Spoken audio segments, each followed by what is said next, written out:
Hey there, welcome everybody to Prog Monster. My name is Murph. I am the host of this show, a show dedicated to progressive rock and other forms of rock music.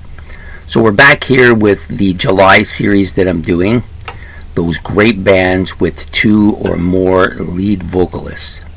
So what is this about? So basically I decided that there's a lot of bands in rock that have more than one guy singing at any one time.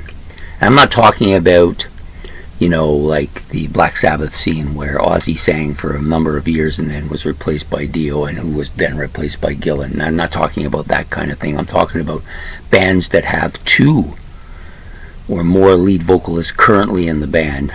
And, of course, a lot of these bands have been around for a long time, so they're not going to necessarily all be in the band at the same time. Some of these bands may not even have any of those members that were originally in the band. I'm talking about certain periods of time that I really enjoyed by the band I'm going to do, or the bands I'm doing, that had those two vocalists or more that fit into the situation at that time period. And even though some of them may have gone and been replaced by others, that's the time period I'm going to talk about, and I'll tell you that as I'm doing them too. So these bands, the vocalists could have really great harmonizing, but I'm not doing it for the harmonizing reason. There are bands that harmonize very well, but they don't necessarily have more than one lead vocalist. In the case that I'm doing, is going to be, these are lead vocalists. They may harmonize as well. In the case of today's band, that is very much the case. So I'm welcoming you to day 28 here. This is a band that I've only gotten into in the past year or so. I knew of them for a fairly lengthy time, but I only got into them in the last year or so.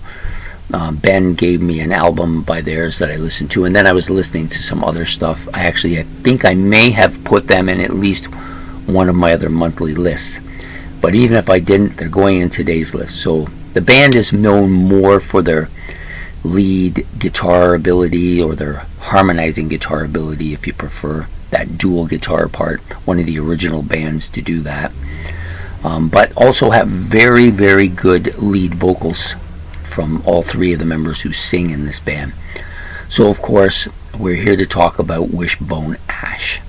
This is a recent band for me. Over the last year I've come to start to really appreciate them. They're a hard rock bluesy type band, but they do have some progressive elements in their music as well, especially from their Argus album. But anyways, we're here to talk about their lead vocal abilities. There's three of them. Sorry, I thought I was getting a knock on the door and it passed me by. Okay, so anyways, the three vocalists in question here are Andy Powell, lead guitar and lead vocals, Martin Turner, bass and lead vocals, and Ted Turner, lead guitar and lead vocals as well. So they all sing well. I don't think any of them are bad. Their ranges aren't too dissimilar from each other. Martin's a little bit different than the other two, I find. But this is my perspective of it. I've only been listening to this band for maybe the last year or so, so I may not be able to distinguish who's singing what all the time, but I got a good idea of how they sound. We'll start with Andy Powell. He's got that really rockin' voice. It's kind of a mid-range voice, not nothing extraordinarily high or extraordinarily low. It's not terribly gravelly or raspy in any way, but he'll often, when he's singing the high parts, he'll often go into falsetto, I find, with him. He does sing well with both Turner and Martin. Ted Turner and Martin Turner. They both do those harmony vocals very well together. The next guy we're going to do, Ted Turner, he's the other guitar player, a little bit more of a slow hand guitar player, not quite as, I find he's not quite as speedy as Andy. His vocals are really good. He has that more of a rock star look to him with the hair, and looks like he could be on the cover of a teen magazine. But he has a great voice. It's more, I find it a little bit more mellow, a little bit more laid back, not as raspy. Does do the falsetto on occasion, but not as much as I find Andy does. And then we have Martin Turner, the bass player, lead vocalist. I find his vocals the strongest of the three. Just maybe my own preference. He's got a bit of a deeper voice, a stronger, more projected voice, I think. Sometimes moving into a little bit of a harsher realm, but it doesn't tend to do the falsetto as much as well. But he harmonizes very well with the other two. I think it's because of the different sound to his voice than the other two. And sometimes when they all harmonize, you can hear him distinctly in amongst the three. But they're all great.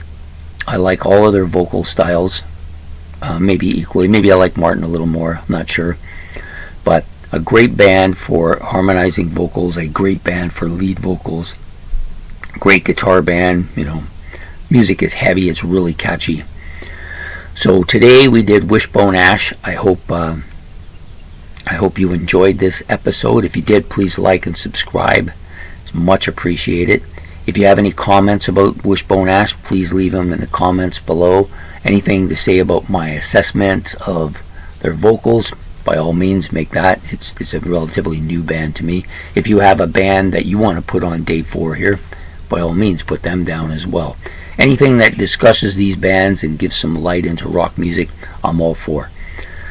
So I hope you have a good day, and we will see you on day 5, day 27 I guess, episode number 5 tomorrow. Take care. Bye.